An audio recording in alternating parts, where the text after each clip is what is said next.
जय गुरु जी, शुक्राना गुरु जी, अनंतम अनंतम शुक्राना। आज के इस दिव्य शिव पुराण के पाठ को अपने चरणों में बिठाकर शुरू करवाने का अनंतम अनंतम शुक्राना। संगत जी, इस पाठ को अंत तक सुने, समझने की पूरी कोशिश करें और ना समझ आए तो सिर्फ श्रवण करें। संगत जी, इस पाठ को आगे जरूर शेयर करें। गुरु जी, जय गुरु जी, शुक्राना गुरु जी, अनंतम अनंतम शुक्राना। उमा सहित भगवान शिव का प्राकट्य, उनके द्वारा अपने स्वरूप का विवेचन तथा ब्रह्मा आदि तीनों देवताओं की एकता का प्रतिपादन। ब्रह्मा जी कहते हैं, नारद भगवान विष्णु के द्वारा किए हुए अपनी स्तुति सुनकर करुणानिधि महेश्वर बड़े ही प्रसन्न हुए और उमा देवी के साथ सहसा वहां प्रकट हो गए। उस समय उनके 5 मुख और प्रत्येक मुख में 3-3 नेत्र शोभा पाते थे। भाल देश में चंद्रमा का मुकुट सुशोभित था। सिर पर जटा धारण किए गौर वर्ण विशाल नेत्र शिव ने अपने संपूर्ण अंगों में विभूति लगा रखी थी। उनकी 10 भुजाएं थीं। कंठ में नील चिन्ह था। उनके श्री अंग समस्त आभूषणों से विभूषित थे। उन सर्वांग सुंदर शिव के मस्तक भस्मय त्रिपुंड से अंकित थे। ऐसे विशेष गुणों से युक्त परमेश्वर महादेव जी को भगवती उमा के साथ उपस्थित देखकर मैंने और भगवान विष्णु ने पुनः प्रिय वचनों द्वारा उनकी स्तुति की। तब पापहारी करुणा कर भगवान महेश्वर ने प्रसन्न चित्त होकर उन श्री विष्णुदेव को श्वास रूप से वेद का उपदेश दिया। मुने उसके बाद शिव ने परमात्मा श्री हरि को गृहा ज्ञान प्रदान किया। फिर उन परमात्मा ने कृपा करके मुझे भी वह ज्ञान दिया। वेद का ज्ञान प्राप्त करके कृतार्थ हुए भगवान विष्णु ने मेरे साथ साथ हाथ जोड़कर महेश्वर को सादर प्रणाम किया। वह पुनः उसने पूजन की विधि बताते तथा सदुपदेश देने के लिए प्रार्थना की। ब्रह्मा जी कहते हैं, मुने श्री हरि की यह बात सुनकर अत्यंत प्रसन्न हुए कृपा निधान भगवान शिव ने प्रीति पूर्वक यह बात कही। शिव जी बोले, सुरश्रेष्ठ गण, मैं तुम दोनों की भक्ति से निश्चय ही बहुत प्रसन्न हूँ। तुम लोग मुझ महादेव की ओर देखो। इस समय तुम्हें मेरा स्वरूप जैसा दिखाई दे रहा है वैसा ही रूप का प्रयत्न पूर्वक पूजन चिंतन करना चाहिए। तुम दोनों महाबली हो और मेरी स्वरूप भूता प्रकृति से प्रकट हुए हो। मुझे या मुझ सर्वेश्वर के दाएं बाएं अंगों से तुम्हारा आविर्भाव हुआ है। ये लोक पितामह ब्रह्मा मेरे दाहिने पार्श्व से उत्पन्न हुए हैं और तुम विष्णु मुझ परमात्मा के वाम पार्श्व से प्रकट हुए हो। मैं तुम दोनों पर भली भांति प्रसन्न हूँ और तुम्हें मनोवांछित फल देता हूँ। मेरी आज्ञा से तुम दोनों की मुझ में सुदृढ़ भक्ति हो। ब्राह्मण, तुम मेरी आज्ञा का पालन करते हुए जगत की सृष्टि करो और वत्स विष्णु, तुम इस चराचर जगत का पालन करते रहो। हम दोनों से ऐसा कहकर भगवान शंकर ने हमें पूजा की उत्तम विधि प्रदान की, जिसके अनुसार पूजित होने पर वे पूजक को अनेक प्रकार के फल देते हैं। शंभु की उपयुक्त बात सुनकर मेरे सहित श्री हरि ने महेश्वर को हाथ जोड़कर प्रणाम करके कहा। भगवान विष्णु बोले, प्रभु, यदि हमारे प्रति आपके हृदय में प्रीति उत्पन्न हुई है और यदि आप हमें वर देना चाहते हो और अगर आप वर देना सही समझते हो तो हम यही वर मांगते हैं कि आप में हम दोनों की सदा अनन्य अनंत अविचल भक्ति बनी रहे। ब्रह्मा जी कहते हैं, मुने श्री हरि की यह बात सुनकर ब्रह्मा हरण ने पुनः मस्तक झुकाकर प्रणाम करके हाथ जोड़े। वह खड़े हुए उन नारद देव से स्वयं कहा। श्री महेश्वर बोले, मैं सृष्टि पालक और संहार करता हूँ, सगुण और निर्गुण हूँ तथा सच्चिदानंद स्वरूप निर्विकार पार ब्रह्म परमानंद हूँ।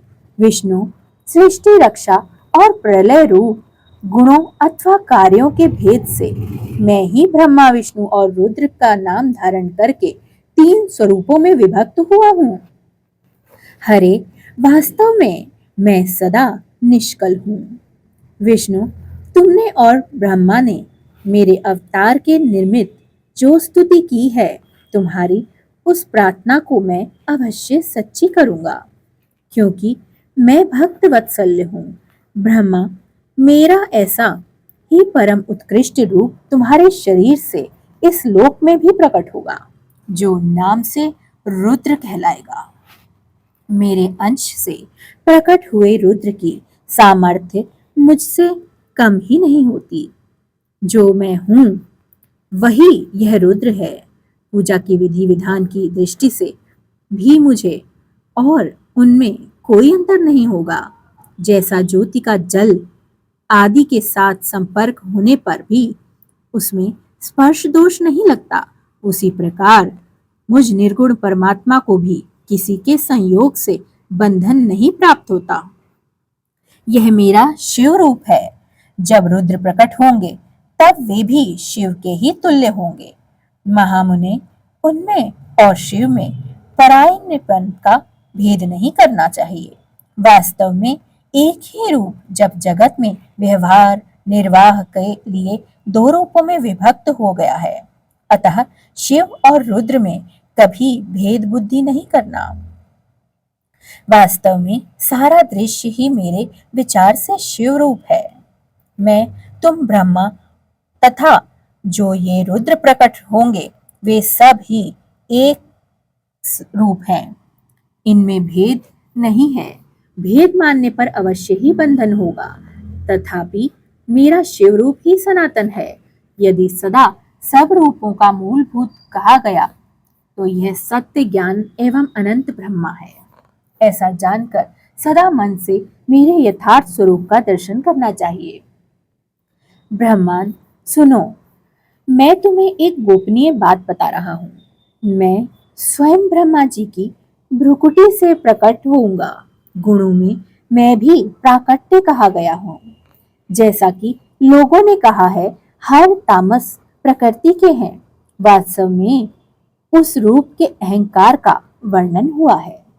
उस अहंकार को केवल तामस ही नहीं, वैकारिक सात्विक भी का समझना चाहिए, क्योंकि सात्विक देवगण वैकारिक अहंकार की ही सृष्टि है।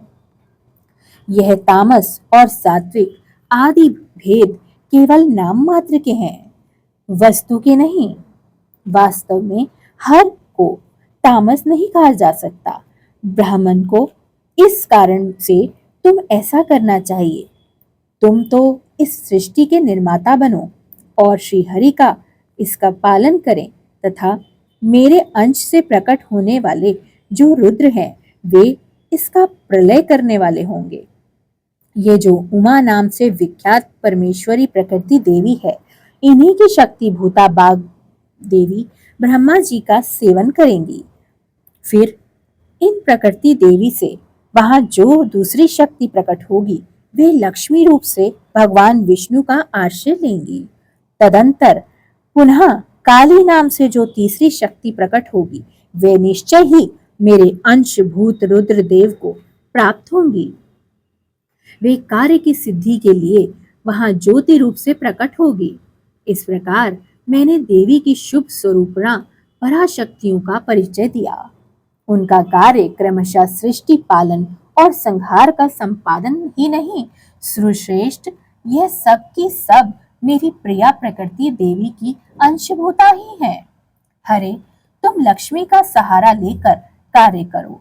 ब्रह्मा, तुम्हें प्रकृति की अंशभूता बाग देवी को पाकर मेरी आज्ञा के अनुसार मन से सृष्टि कार्य का संचालन करना चाहिए, और मैं अपनी प्रिया की अंशभूता तात्पर्य काली का आश्रय ले रुद्र रूप से प्रलय संबंधित उत्तम कार्य करूंगा। तुम सब लोग अवश्य ही संपूर्ण आश्रमों तथा उनसे भिन्न अन्य विविध कार्यों द्वारा चारों वर्णों से भरे हुए लोक की सृष्टि एवं रक्षा आदि करके सुख पाओगे। हरे, तुम ज्ञान विज्ञान से संपन्न तथा संपूर्ण लोगों के हितैषी होगे। तथा अब मेरी आज्ञा पाकर जगत में सब लोगों के लिए मुक्तिदाता बनो। मेरा दर्शन होने पर जो फल प्राप्त होता है वही तुम्हारा दर्शन होने पर होगा। मेरी यह बात सत्य है और बहुत सत्य है, इसमें संशय लेकर स्थान नहीं है। मेरे हृदय में विष्णु है और विष्णु के हृदय में मैं हूँ। जो इन दोनों में अंतर नहीं समझता वही मुझे विशेष प्रिय है। श्री हरि मेरे बाएं अंग से प्रकट हुए हैं, ब्रह्मा का दाहिने अंग से प्राकट्य हुआ है और प्रलयकारी विश्वात्मा रुद्र मेरे हृदय से प्रादुर्भाव होंगे। विष्णु मैं ही सृष्टि पालक और संहारक करने वाला रज आदि त्रिविध गुणों द्वारा ब्रह्मा विष्णु और रुद्र नाम से प्रसिद्ध हो तीनों रूपों में पृथक पृथक प्रकट होगा। साक्षात शिव गुणों से भिन्न है। वे प्रकृति और पुरुष से भी परे हैं, अद्वितीय हैं, नित्य अनंत पूर्ण एवं निरंजन पार ब्रह्म परमात्मा है। तीनों लोकों का पालन करने वाले श्री हरि भीतर तमोगुण और बाहर सत्व गुण का धारण करेंगे। त्रिलोकी का संहार करने वाले रुद्रदेव भीतर सत्व गुण और बाहर तमोगुण धारण करते हैं तथा त्रिभुवन की सृष्टि करने वाले ब्रह्मा जी बाहर और भीतर से भी रजोगुण ही हैं। इस प्रकार ब्रह्मा विष्णु तथा रुद्र इन तीनों देवताओं के गुण में भेद है, परंतु शिव गुणातीत माने गए हैं। विष्णु तुम मेरी आज्ञा से इस सृष्टि कर्ता पितामह का प्रसन्नता पूर्वक पालन करो। ऐसा करने से तीनों लोकों में पूजनीय हो जाओगे। जय गुरु जी, शुक्राना गुरु जी। आज के इस दिव्य शिव पुराण पाठ का अनंतम अनंतम शुक्राना। गुरु जी मेरी आपसे यही अरदास है कि जो जिस जगह पे ये पाठ पढ़ा या सुना जाए वहाँ कभी भी कलयुग का प्रवेश ना हो, वहाँ सदा सकारात्मकता रहे और आपका और माँ भगवती का वास हो। आपकी कृपा उस परिवार गण पर सदा बरसती रहे। किसी भी तरह की परले से वह परिवार सदा सुरक्षित रहे और सर्वत्र भले की कामना से इस पाठ की जो भी सेवा आगे बढ़ाएं, उन सबका कल्याण हो, जगत का कल्याण हो, सभी पितृ संतुष्ट हों, वनस्पति का कल्याण हो और सारे विश्व हरा भरा रहे। रोग वगैरह बीमारी आर्थिक मानसिक संकट रोजगार हर तरह की परेशानियां सब उस परिवार से दूर चले जाए महाराज। और जीव जंतु जो इस पृथ्वी पर विचरते हैं उन्हें भी संतुष्टि भोजन जल अन्न प्राप्त हो। गुरुजी सर्वथा भला हो, सर्वथा कल्याण हो, कभी भी कोई नकारात्मकता उस परिवार को छू ना पाए जिस जगह यह पाठ पढ़ा या सुना जाए। गुरुजी मुझसे पाठ को पढ़ते समय जो भूल हो जाए मुझे क्षमा कर देना। जय गुरुजी, शुक्राना गुरुजी। संगत जी इस पाठ को आगे शेयर जरूर करें, चैनल को सब्सक्राइब जरूर करें ताकि सर्वत्र भले की ये सेवा आगे बढ़ाई जा सके। जय गुरुजी, शुक्राना गुरुजी, अनंतम अनंतम शुक्राना।